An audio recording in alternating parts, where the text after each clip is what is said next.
What's up everyone, this is Leo. Welcome to the best YouTube channel. Here, I upload videos about investing in general, personal finance, real estate, cryptocurrencies, stocks, and anything related to making money. So, if this is something you are interested in, consider subscribing to the channel for more videos like this. But before we go on with the video, you must be aware that I am not a financial advisor, and this is not financial advice. I am just an analyst who conducts research and present my views for educational purposes only. Now, let's get going. In this video, we will explore personal finance in depth by looking at how it affects you as an individual and how it impacts your business. We will also go over the basics of personal finance so that you are better equipped to handle your finances in the future. Personal finance is a broad term that encompasses many aspects of our lives.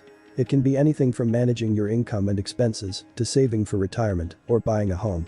Personal finance involves some basic skills, but it also takes discipline to manage your finances well. Now let's go over 11 ways your personal finance is affecting your business. Number 1. Start with a personal budget.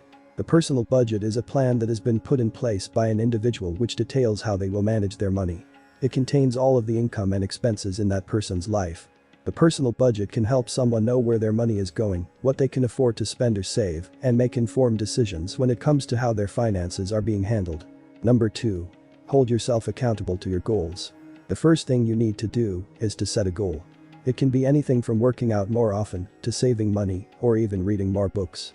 In order to make sure that you are on track with your goals, it is important that you hold yourself accountable and track your progress. There are many ways in which this can be done, but the most popular one is through a finance goals tracker. It is an app that allows you to track your expenses and income as well as set goals for the future. There are many goal-setting apps available for download in the App Store and Google Play Store, which can help with this process.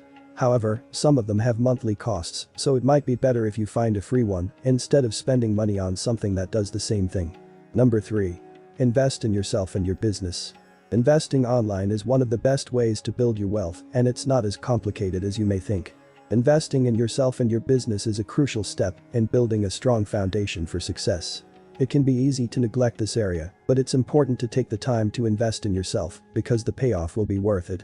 If you have not yet taken the time to invest in yourself and your business, then now might be a good time to start. With so many great options available, finding ways that work for you shouldn't be too difficult. Number 4. Get an emergency fund for emergencies. The emergency fund is a financial buffer that is set aside to help avoid major financial risks and unexpected situations. It provides an extra amount of money that can be used in times of financial emergencies, so you don't take on debt or put your finances at risk. The purpose of an emergency fund is to give a person financial relief and peace of mind. Typically, an emergency fund is built up over time through small monthly contributions. The money should be kept in an accessible account, such as a savings account or money market account, rather than in a CD account. When the funds are needed, they can quickly and easily be accessed without incurring penalties. Number 5. Make risky moves with careful reasoning. Risk-taking is a crucial aspect of business. It can be difficult to know when to take risks and when not to. The key is to make sure that the risk you take is not too big for the reward that you are set to receive. There are many ways in which we can calculate the risk-reward ratio. For example, if we have a 1% chance of success and a 100% chance of failure, then our risk-reward ratio would be 1 to 100. If we have a 10% chance of success and 80% chance of failure, then our risk-reward ratio would be 10 to 80. The most common way of calculating this ratio is by dividing the probability of success by the probability of failure. Number 6. Stay organized with your money and time management tools. Financial management tools are not just for the rich and famous. They can help anyone in any situation, from being able to afford a new car to saving up for retirement.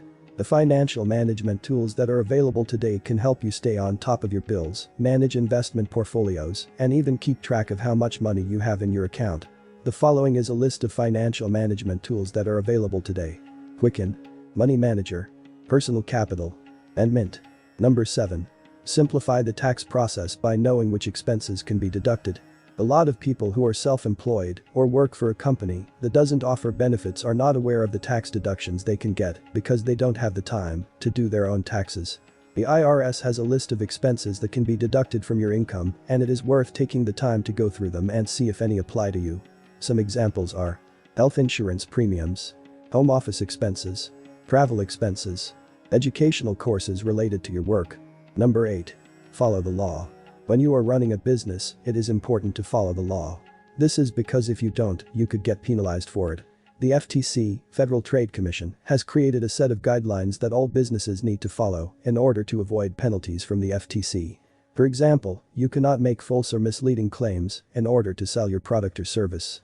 If you say that a certain product will help with weight loss and it doesn't, you are breaking the law. You can't say that a certain service will cure your cancer when it's actually not going to cure anything at all. These are some of the things you should avoid. If you are selling a product, be truthful about what the product does and how it works. Number 9. Keep a separate bank account. You should keep a separate bank account for your personal and business money. This is important to do so that you can track your business expenses. It also helps you see how much money you are spending on your business. You can then take this knowledge and make adjustments to increase profit or decrease the amount of money spent on the company. This is an important step in managing your company's finances. Number 10. Watch out for fees and penalties. The cost for a credit card transaction can vary. Some cards have no fees, some have a low fee, and some have high fees. The average fee is around 2% of the total purchase amount. For example, if you buy a shirt for $100, then the average fee would be $2. Never carry cash. If you carry cash and need to make a purchase in that currency, it will be harder to find a shop than if you are carrying credit or debit cards. There are many types of penalties that may apply to your credit card account. Late fees are the most common penalty, and they vary depending on the company's policies. Other penalties include cash advance fees, over-the-limit fees, and foreign transaction fees. Number 11. Report every type of income. The IRS has a requirement that all types of income must be reported. This includes money from investments, wages, and tips, unemployment, social security, and workers' compensation benefits, wages from self-employment or a business you own, tips from working in a restaurant or bar, interest and dividends on your taxable investments, alimony received if you are divorced, separated, widowed, or the recipient of child support if you are the custodial. If you have any questions about the process, please contact a tax professional. Now you should have an idea of what things to watch for when it comes to your personal finance and your business. Your personal finance is usually the first thing you should be thinking about when starting a business. It can have a major impact on what kind of financial decisions you make for your company and how the company is structured. These decisions can significantly affect the financial health of your company and its future stability. And that's it for today. If you enjoyed the video, don't forget to subscribe, like, and turn on the notifications bell for more videos like this one. I'll see you on the next one.